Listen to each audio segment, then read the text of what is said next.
18 अप्रैल 1912 America के New York में रात के लगभग 9:30 बजे का समय था। घनघोर बारिश के बीच करीब 40,000 लोग किसी का बेसब्री से इंतजार कर रहे थे। यह वह काली रात थी जब न्यूयॉर्क में दर्द का सैलाब आने वाला था। 3 दिनों से ये लोग एक जहाज का इंतजार कर रहे थे जिसका नाम था कारपेथियन।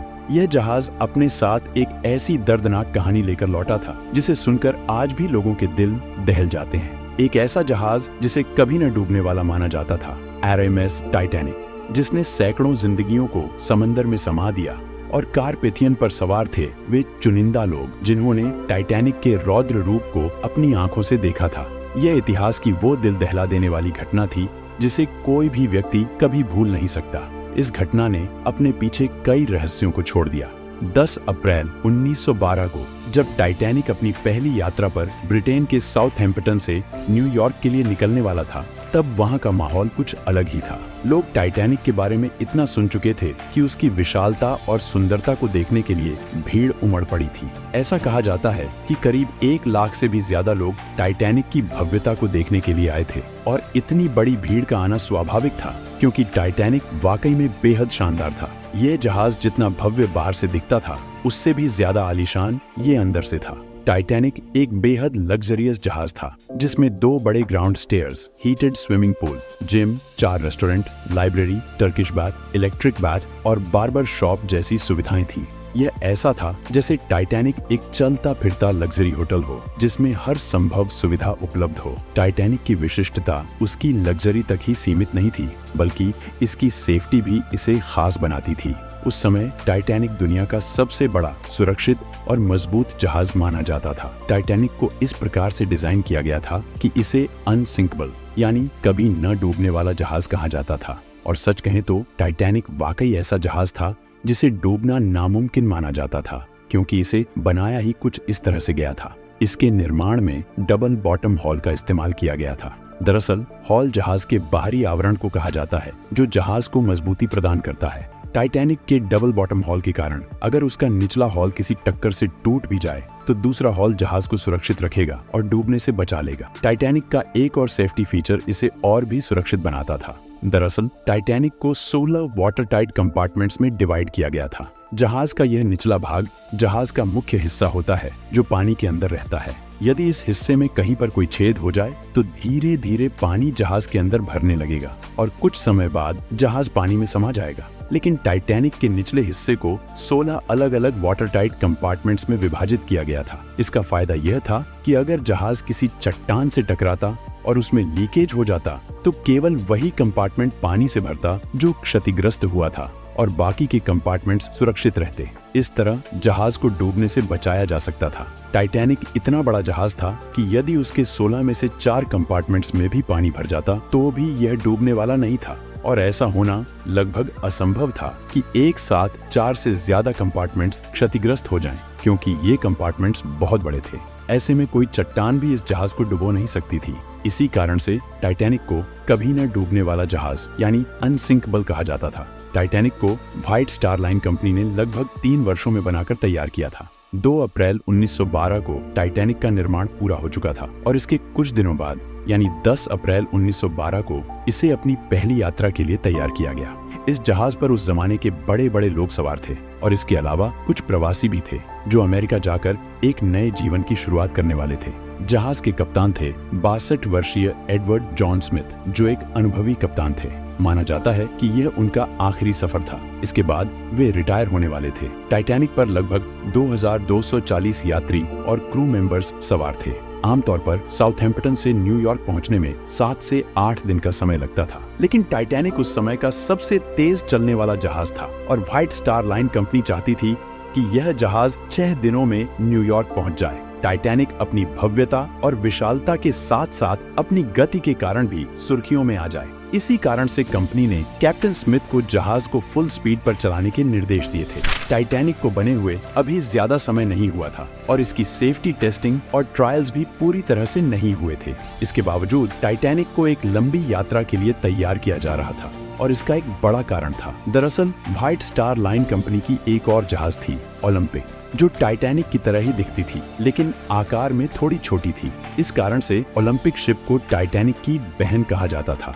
मार्च 1912 में ओलंपिक शिप में तकनीकी खराबी आ गई, जिससे उसे इमरजेंसी में बंदरगाह पर रिपेयर के लिए लाया गया। इतने बड़े जहाज को ठीक होने में कई महीनों का समय लग सकता था। इस देरी के कारण व्हाइट स्टार लाइन कंपनी का बिजनेस महीनों तक ठप हो सकता था। इसलिए कंपनी ने अपने कारोबार को बनाए रखने के लिए अगले ही महीने यानी अप्रैल में अपनी नई शिप टाइटैनिक को लॉन्च करने का निर्णय लिया। क्योंकि यह टाइटैनिक की पहली यात्रा थी, इसीलिए इसके क्रू में कुछ अनुभवी लोगों का होना अनिवार्य था। इसीलिए टाइटैनिक के कुछ मौजूदा क्रू मेंबर्स को हटाकर ओलंपिक के कुछ अनुभवी क्रू मेंबर्स को टाइटैनिक की टीम में शामिल किया गया। टाइटैनिक का एक ऑफिसर था डेविड ब्लेयर, उसे हटाकर ओलंपिक से एक अधिकारी को उसकी जगह नियुक्त किया गया। जब डेविड ब्लेयर शिप छोड़कर अपने घर जा रहा था तो गलती से वह अपने लॉकर की चाबी भी साथ ले गया। दुर्भाग्य से टाइटैनिक पर मौजूद इकलौती दूरबीन उसी लॉकर में बंद थी।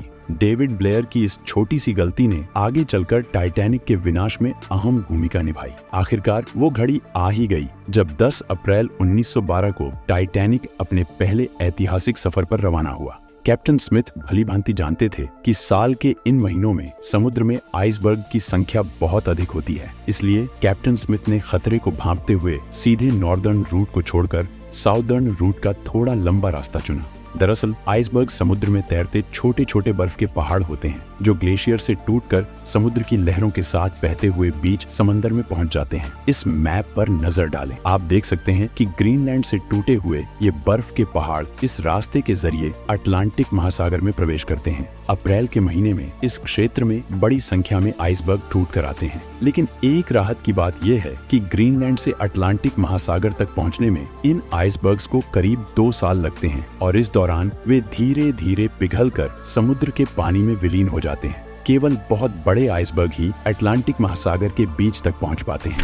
इसलिए कैप्टन स्मिथ ने आइसबर्ग के खतरे को टालने के लिए सीधे रास्ते की बजाय एक ऐसे रास्ते को चुना जहां आइसबर्ग से टकराने की संभावना बहुत कम थी। उस समय जहाजों में आइसबर्ग जैसी रुकावटों को देखने के लिए उन्नत तकनीक उपलब्ध नहीं थी। इसी वजह से जहाज के सामने की ऊंचाई पर एक क्रूज पॉइंट होता था जिसे लुकआउट पॉइंट कहा जाता था। इस क्रूज में हमेशा 1-2 लोग दूरबीन लेकर तैनात रहते थे जो दूर तक नजर रखते थे कि कहीं जहाज के सामने कोई अड़चन तो नहीं है जिससे टकराने का खतरा हो। जब जहाज समुद्र में यात्रा करते थे वे सभी वायरलेस रेडियो के माध्यम से एक दूसरे को लगातार संदेश भेजते रहते थे ताकि यह जानकारी मिल सके कि किस स्थान पर क्या अड़चने हैं। जब टाइटैनिक ने अपनी आधी यात्रा पूरी कर ली थी तब उसे कोरोना नामक जहाज से आइसबर्ग के बारे में पहली चेतावनी मिली। यह आइसबर्ग टाइटैनिक से लगभग 1 दिन की दूरी पर था। टाइटैनिक पर सीनियर ऑफिसर जैक फिलिप्स इस वायरलेस रेडियो सिस्टम को संचालित कर रहे थे और अन्य जहाजों के साथ संपर्क में थे। 4 अप्रैल की दोपहर को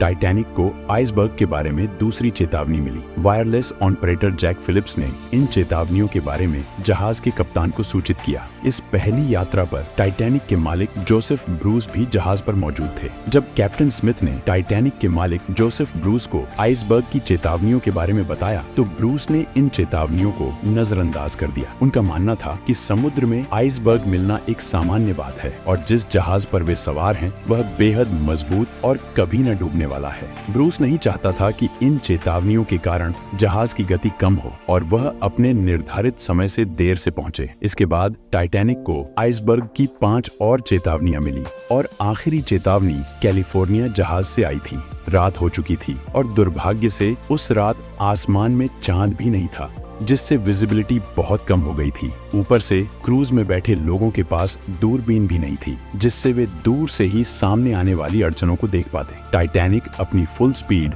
40 किलोमीटर प्रति घंटे की रफ्तार से चल रहा था और आइसबर्ग उससे केवल 2 घंटे की दूरी पर था। घने अंधेरे में समुद्र की लहरों को तेजी से चीरते हुए टाइटैनिक आगे बढ़ता जा रहा था, बिना इस बात की परवाह किए कि जिस रास्ते में अभी वो चल रहा है उसके सामने एक बहुत बड़ी बर्फ की चट्टान मौजूद है। रात के 11:30 बज चुके थे और अब टाइटैनिक आइसबर्ग से केवल 6 किलोमीटर की दूरी पर था। जिस रफ्तार से टाइटैनिक चल रहा था उसे देखते हुए वह अगले 10 मिनटों में आइसबर्ग के करीब पहुंचने वाला था। टाइटैनिक के क्रू में शामिल 2 बहादुर लोग फ्रेडरिक फ्लीट और रेजिनाल्ड ली कड़कड़ाती ठंड और रात के घने अंधेरे के बावजूद टकटकी लगाए जहाज के सामने आने वाली अड़चनों को देख रहे थे। उनके लिए एक बड़ी समस्या यह थी कि जहां वे तैनात थे वहां ठंडी हवाएं सीधे उनके चेहरे पर लग रही थी, जिससे उनकी आंखों से लगातार आंसू निकल रहे थे। इनके पास कोई दूरबीन भी नहीं थी जिससे वे ज्यादा दूर की चीजों को स्पष्ट रूप से देख पाते। कम रोशनी में आंखों से बहुत दूर मौजूद वस्तुओं को देख पाना बेहद मुश्किल था। रात के 11:39 पर क्रूज पर तैनात फ्रेडरिक फ्लीट की नजर सामने एक आइसबर्ग पर पड़ी। उसने बिना किसी देरी के तुरंत 3 बार घंटी बजाई और तुरंत ब्रिज पर मौजूद ऑफिसर्स को फोन करता है और बताता है कि सामने आइसबर्ग है, जल्दी से जहाज को लेफ्ट साइड में मोड़ो।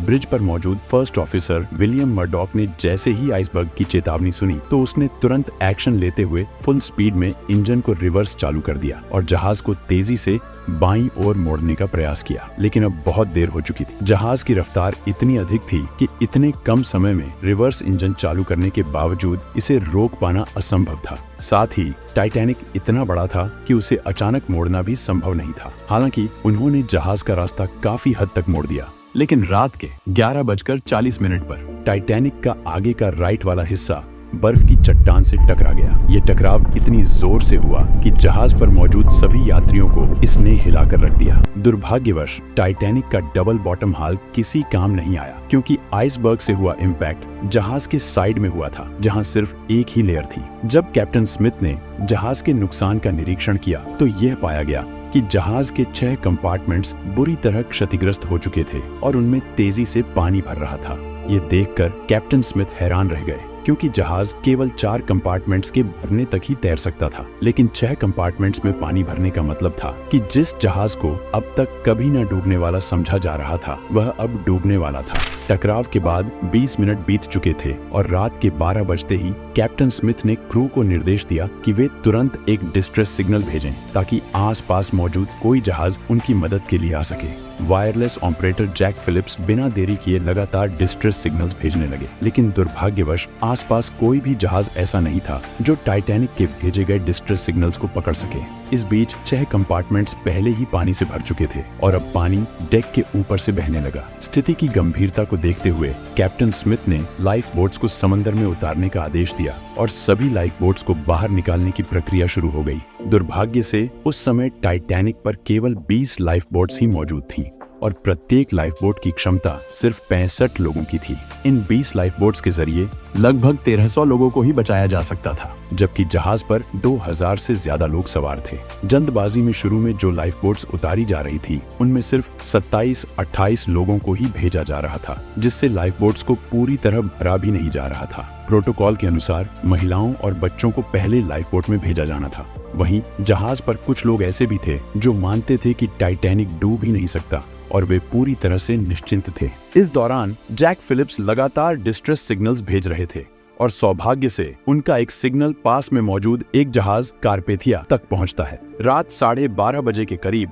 कारपेथिया से संदेश आता है कि वे टाइटैनिक पर मौजूद लोगों को बचाने के लिए आ रहे हैं, लेकिन बदकिस्मती से कारपेथिया जहाज टाइटैनिक से अभी भी लगभग 107 किलोमीटर दूर था। अपनी पूरी रफ्तार से भी चलते हुए कारपेथिया को टाइटैनिक तक पहुंचने में लगभग 4 घंटे लगने वाले थे। अब सवाल ये था कि क्या टाइटैनिक इतने समय तक सरवाइव कर पाएगा? जैसे जैसे टाइटैनिक के आगे के हिस्से में पानी भरता जा रहा था, वैसे वैसे जहाज आगे की ओर झुकता जा रहा था और पानी में डूबता जा रहा था। जैसे ही टाइटैनिक का झुकाव बढ़ने लगा, लोगों में हड़कंप मच गया। अब सभी को एहसास हो गया था कि टाइटैनिक डूबने वाला है और हर कोई अपनी जान बचाने के लिए लाइफ बोट में जगह पाने की कोशिश करने लगा। फर्स्ट क्लास के यात्रियों को लाइफ बोट में चढ़ाने की प्राथमिकता दी जा रही थी। 1:50 पर जब आखिरी लाइफ बोट को जहाज से उतारा गया, तब भी 1500 से अधिक लोग जहाज पर बचे थे। चारों ओर खौफ का माहौल था। जो लोग तैरना जानते थे वे समुद्र में कूद रहे थे, लेकिन समुद्र की बेरहमी भी कम नहीं थी। उस समय समुद्र का पानी -2 डिग्री सेल्सियस तक ठंडा था। इतने ठंडे पानी में कोई भी व्यक्ति 15 से 30 मिनट से ज्यादा जिंदा नहीं रह सकता था। कुछ लोगों ने तो मौत को स्वीकार कर लिया था और मौत को गले लगाने के लिए तैयार थे। वहीं जहाज के क्रू मेंबर्स अब भी किसी चमत्कार की उम्मीद में लगातार डिस्ट्रेस सिग्नल्स भेज रहे थे। वे आसमान में फ्लेयर्स भी चला रहे थे ताकि आसपास कोई जहाज उनके संकेतों को देख सके और उन्हें बचाने आ सके। लेकिन कोई भी जहाज उनकी मदद के लिए नहीं पहुंचा। इस बीच टाइटैनिक में पानी तेजी से भरने लगा और जहाज तेजी से डूबने लगा। जहाज का आगे का हिस्सा पूरी तरह से पानी में समा चुका था और पिछला हिस्सा पानी के ऊपर उठने लगा। आखिरकार कप्तान स्मिथ ने अपने क्रू को भी अपनी जान बचाने के लिए कहा, लेकिन जैक फिलिप्स अपनी जान की परवाह किए बिना आखिरी सेकंड तक डिस्ट्रेस सिग्नल्स भेजने में लगे रहे। जब तक जहाज पर इलेक्ट्रिसिटी थी तब तक जैक फिलिप्स लगातार उनकी मदद करने आ रही इकलौती शिप कारपेथिया से संपर्क बनाए हुए थे। कैप्टन स्मिथ ने अपने जहाज को न छोड़ने का फैसला किया। जैसे ही जहाज का आगे का हिस्सा पूरी तरह से पानी में समा गया, एक शॉर्ट सर्किट की वजह से पूरे जहाज पर अंधेरा छा गया। अटलांटिक ओशियन लोगों की चीखों से गूंज रहा था। जहाज का पिछला हिस्सा पूरी तरह से हवा में खड़ा हो गया और दबाव इतना बढ़ गया कि टाइटैनिक 2 हिस्सों में टूट गया। रात के 2:20 पर RMS टाइटैनिक अटलांटिक महासागर की गहराइयों में समा गया। कभी न डूबने वाला कहा जाने वाला जहाज महज 2 घंटे 40 मिनट में समुद्र की असीम गहराई में चला गया। जो 1500 से अधिक लोग टाइटैनिक पर बचे थे, उनमें से कुछ जहाज के साथ डूब गए और कुछ को समुद्र के बेहद ठंडे पानी ने अपनी चपेट में ले लिया। कैप्टन स्मिथ आखिरी पल तक अपने जहाज पर डटे रहे। टाइटैनिक के डूबने के लगभग 2 घंटे बाद अगली सुबह कारपेथिया जहाज बचे हुए लोगों को बचाने के लिए पहुंचा, लेकिन केवल 706 लोग ही इस भयंकर हादसे में जिंदा बच पाए। 3 दिन बाद 18 अप्रैल 1912 को रात 9:30 बजे कारपेथिया न्यूयॉर्क पहुंचा, जहां 40,000 लोग भारी बारिश के बीच उनका इंतजार कर रहे थे। इस हादसे के बाद कई ऐसे सवाल खड़े हुए जिनका जवाब लोग आज भी खोज रहे हैं। लेकिन जब इस घटना की जांच की गई तो एक चौंकाने वाली सच्चाई सामने आई। जब टाइटैनिक डूबा था तब उस पर सवार हर एक व्यक्ति को बचाया जा सकता था, क्योंकि टाइटैनिक से केवल 37 किलोमीटर दूर एक और जहाज मौजूद था जो समय पर आकर सहायता कर सकता था। ये वही कैलिफोर्नियन जहाज था जिसने टाइटैनिक को आखिरी बार आइसबर्ग की चेतावनी दी थी। लेकिन ऐसा क्या हुआ कि कैलिफोर्नियन जहाज टाइटैनिक की मदद के लिए आगे नहीं बढ़ा, जबकि उन्हें आसमान में छोड़ी गई फ्लेयर्स भी दिखाई दे रही थी? जांच में यह सामने आया कि आइसबर्ग के खतरे को देखते हुए कैलिफोर्नियन जहाज ने रात में आगे बढ़ने का जोखिम न लेने का फैसला किया और वहीं ठहर गया। और उन्होंने रात में अपने वायरलेस रेडियो को भी बंद कर दिया था, जिससे उनको टाइटैनिक का कोई भी डिस्ट्रेस सिग्नल रिसीव ही नहीं हो पाया। जब कैलिफोर्नियन के क्रू ने टाइटैनिक से छोड़े जा रहे रॉकेट्स और फ्लेयर्स को देखा तो उन्होंने तुरंत अपने कप्तान स्टैनली लॉर्ड को इसकी जानकारी दी। स्टैनली लॉर्ड ने अपने क्रू को मोर्स लैंप के जरिए टाइटैनिक को संकेत भेजने के लिए कहा और कैलिफोर्नियन का क्रू लगातार मोर्स लैंप से टाइटैनिक को सिग्नल भेजता रहा। लेकिन शायद टाइटैनिक पर इतनी अफरा तफरी मची हुई थी कि किसी ने कैलिफोर्नियन से आ रहे इन मोर्स सिग्नल्स पर ध्यान नहीं दिया। दरअसल उस समय इस प्रकार के लैंप्स और डॉट्स के जरिए एक जहाज से दूसरे जहाज से संपर्क करने के लिए मोर्स कोड का इस्तेमाल किया जाता था। अगर कैलिफोर्नियन जहाज का रेडियो चालू होता तो शायद इस दुर्घटना में इतनी जानें नहीं जाती। टाइटैनिक के इस भयानक हादसे के बाद साल दर साल बीतते गए, लेकिन एक सवाल जो लोगों को लगातार परेशान कर रहा था वह यह था कि जिस जहाज को कभी न डूबने वाला कहा जाता था वह आखिर कैसे डूब गया। इस सवाल का जवाब तभी मिल सकता था जब टाइटैनिक का मलबा ढूंढा जाता। कई सालों तक अटलांटिक महासागर में खोजबीन की गई, लेकिन महासागर ने टाइटैनिक को अपनी गहराइयों में इस तरह छुपा रखा था कि उसका मलबा किसी को मिल ही नहीं रहा था। RMS टाइटैनिक के मलबे को ढूंढते ढूंढते 70 से अधिक साल बीत गए। फिर 1 सितंबर 1985 में पहली बार टाइटैनिक के मलबे की झलक देखने को मिली। अमेरिकन ओशनोग्राफी स्पेशलिस्ट रॉबर्ट बैलार्ड वह व्यक्ति थे जिन्होंने टाइटैनिक के मलबे को खोज निकाला। जब से टाइटैनिक का मलबा मिला है तब से लेकर आज तक उस पर कई बार खोजबीन की जा चुकी है, लेकिन टाइटैनिक के मलबे पर किए गए रिसर्च ने अंततः इस रहस्य को सुलझा ही दिया कि यह अनसिंकेबल माना जाने वाला जहाज क्यों और कैसे डूबा। ओशनोग्राफी के होश उड़ गए जब उन्होंने टाइटैनिक के मलबे को देखा, क्योंकि टाइटैनिक समुद्र के बॉटम में 2 हिस्सों में टूटा पड़ा है। जहाज का आगे का हिस्सा अच्छी कंडीशन में था, जबकि पिछला हिस्सा इतनी बुरी हालत में था कि उसे देखकर यह विश्वास करना मुश्किल हो रहा था कि यह टाइटैनिक का ही भाग है। ये हिस्सा फ्रंट वाले हिस्से से लगभग 2000 फीट की दूरी पर पाया गया। गहन जांच के बाद यह पता चला कि जब टाइटैनिक का निर्माण किया गया था तो इसके ढांचे को मजबूती देने के लिए जिन रिवेट्स का इस्तेमाल किया गया था वे स्टील की नहीं बल्कि कास्ट आयरन की थी। जहाज बनाने वाली कंपनी ने यहाँ पर कॉस्ट कटिंग की कोशिश की आपको बता दूं कि रिवेट्स का इस्तेमाल वेल्डिंग में किया जाता है। अब चूंकि कास्ट आयरन स्टील से नरम होता है, इस वजह से जिस जगह पर आइसबर्ग टाइटैनिक की बॉडी से टकराया, उस जगह के रिवेट्स प्रेशर पड़ने की वजह से खुल गए और आपस में जुड़ी प्लेट्स अपनी जगह से खिसक गई, जहां से पानी को अंदर घुसने का रास्ता मिल गया। इसके अलावा टाइटैनिक के बेस यानी निचले हिस्से में आग भी लगी हुई थी। ये आग टाइटैनिक के समुद्र में यात्रा करने से पहले से ही लगी हुई थी और इस बात का जीता जागता सबूत है टाइटैनिक की यात्रा से पहले लिए गए फोटोज। इन फोटोज में जलने का ब्लैक स्पॉट साफ देखा जा सकता है। इस आग ने टाइटैनिक के उस हिस्से को 70% तक कमजोर कर दिया था और बदकिस्मती से आइसबर्ग भी उसी जगह टकराया था जो जगह पहले से ही कमजोर हो चुकी थी। इन दोनों कारणों की वजह से जहाज में आसानी से छेद हो गया और पानी जहाज के वाटर टाइट कंपार्टमेंट में घुस गया और कभी न डूबने वाला जहाज अपनी पहली ही यात्रा में डूब गया। आज टाइटैनिक का मलबा समुद्र की गहराइयों में वातावरण से लड़ाई लड़ते हुए अपने अस्तित्व को खोता जा रहा है और ऐसा माना जाता है कि आने वाले कुछ सालों में समुद्र से टाइटैनिक के यह निशान भी गायब हो जाएंगे। टाइटैनिक की यह घटना सच में एक दिल दहला देने वाली घटना थी। लेकिन दोस्तों, ये तो केवल एक जहाज की कहानी थी, लेकिन धरती पर एक ऐसी रहस्यमय जगह भी है जहां सैकड़ों शिप्स और प्लेन्स समुद्र में डूबकर गायब हो जाते हैं और फिर दोबारा कभी नहीं मिलते। इस जगह के बारे में जानने के लिए इस वीडियो को एक लाइक और चैनल को सब्सक्राइब करके आपके सामने है इस वीडियो को देख सकते हैं। इस वीडियो में बस इतना ही। मैं आपसे उसी वीडियो में मिलता हूँ। धन्यवाद।